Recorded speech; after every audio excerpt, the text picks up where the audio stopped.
నమస్తే. Welcome to today tomorrow. నా పేరు నరేష్.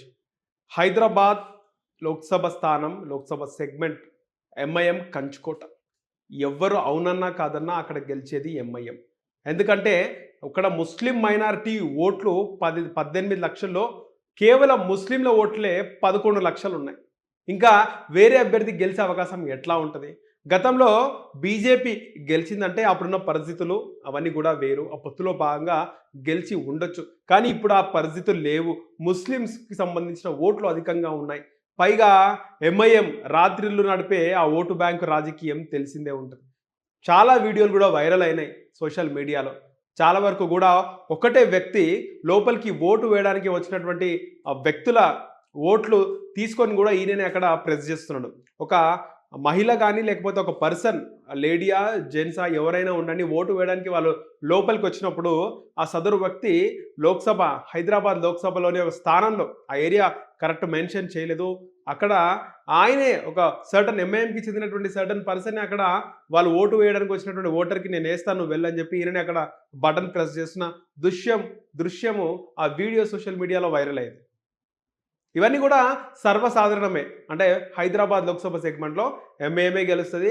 దొంగ ఓట్లు ఎంఐఎంకే పడితే ఖచ్చితంగా పబ్లిక్ ఓట్లు కూడా ఎంఐఎంకే వాళ్ళు వేస్తూ ఉంటారు అనేది బహిర్గతమే, అందరికీ తెలిసిన విషయం. కానీ ఈసారి మాధవిలత తీవ్రంగా పోటీ చేసింది. తీవ్రంగా ఆమె ప్రయత్నించింది.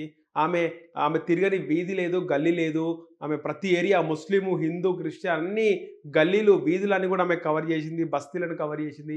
ముస్లిం దగ్గరికి వెళ్ళి కూడా ఓట్లు వేయమని వాళ్ళ భాషలోనే, వాళ్ళకు అర్థమయ్యే ఉర్దూ భాషలోనే మాధవిలత చెప్పింది.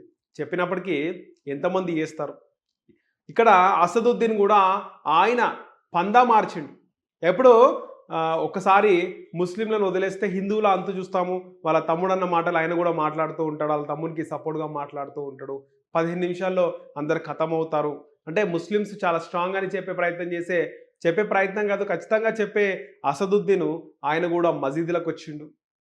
పూలదండలేసుకుంటూ, బొట్టు పెట్టుకుంటూ, పంతులకు కాలు మొక్కిండు. ఇవన్నీ కూడా చేసిండు. ఎందుకంటే చెప్పలేము, మార్పు కోరుకుంటారు ప్రజలు. తెలంగాణ కోసం ఉధృతంగా ఫైట్ చేసినటువంటి కేసీఆర్‌నే పక్కకు పెట్టిన ప్రజలు ఈయనను ఎందుకు పక్కకు పెట్టరు? కేసీఆర్ కంటే ముందు నుంచే ఈయన గెలుస్తూ వస్తున్నాడు. అంటే హైదరాబాద్ లోక్సభ ఈయన చేతిలో ఉంది. ప్రజలు మార్పు కోరుకుంటారేమో అనే భయంతో ఆయన పందా మార్చిండు. ఆయన స్ట్రాటజీ మార్చి వచ్చి హిందూ దేవాలయాలను కూడా దర్శించుకున్నాడు. పంతుల కాళ్ళు మొక్కినటువంటి అసదుద్దీన్ ఈసారి మళ్ళీ గెలిచే అవకాశం అయితే ఖచ్చితంగా తెలుస్తుంది. హైదరాబాద్ ఎంఐఎంఏ అంటున్నారు.